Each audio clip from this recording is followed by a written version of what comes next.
I want to show you what the first couple of things are that you probably want to do once you've installed Vortimo. The first thing people ask me is, does it record all pages? And it doesn't really record all pages. If you go to settings on the left and you go to extension ignore, you'll see that there are a couple of sites that it says, we're not going to record this. So we're not going to record mail.google.com because, hey, you probably don't want to record your email, and drive.google.com, and we're also not recording WhatsApp messages by default. Of course, you can add your own patterns in here.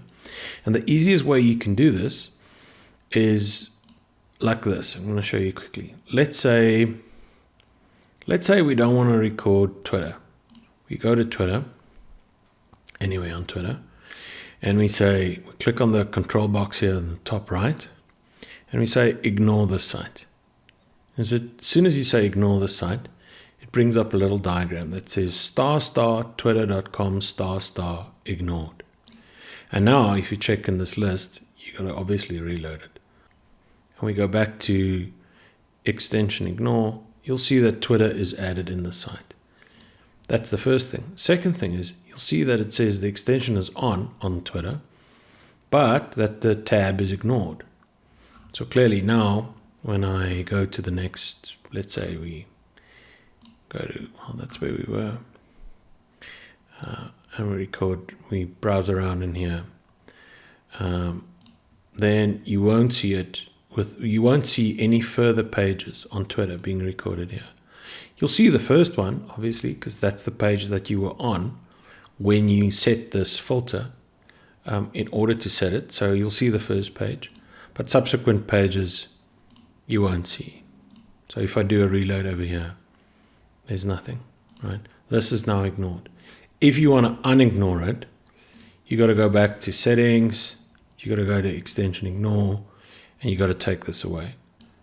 The second thing that you might want to consider is setting the recording mode on the extension. So in this case, recording is on. It records every page that's there. If you set recording to off, then it won't record pages, new pages, right? So if I go to, let's say, Wikipedia, and I look at test cricket, as I do, that's never going to appear in this list.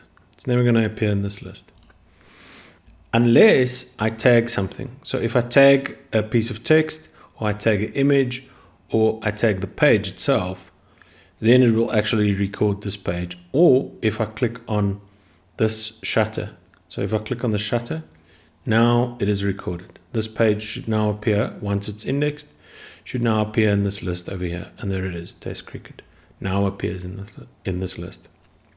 So in this mode, it doesn't always record any page that you're on, only when you tag something, or only if you manually record the page that you are on. And a lot of people prefer leaving it in this mode for general use, so that it doesn't just sit and record all pages that they're in. If you're busy with an investigation, you're actively on an investigation, I think it's better to switch it on so that it records everything, so that the recording mode is on, recording on, because you might see a page that you forgot about that now you want to go back to, and now that page isn't there anymore. So for me, when you're actively working on a research project or investigation or something like this, I think it's better to leave it on. But those are probably the few things that you want to do as soon as you got Vortimo installed. Remember again, all of the data that Vortimo records is stored locally, never leaves your machine. There's a server running on your machine. It doesn't run on another machine. It doesn't go out the server. So even if you record your banking app that you forgot about, it's just you that's going to get access to that, unless you export it to someone else. So before you do export a database and send it to someone, kind of make sure that there's not something in there that you don't want that person to see, because it is your browsing history that you're going to be exporting to them. I hope this helps to give you a better idea of the first couple of steps that you can do once you've installed Vortimo.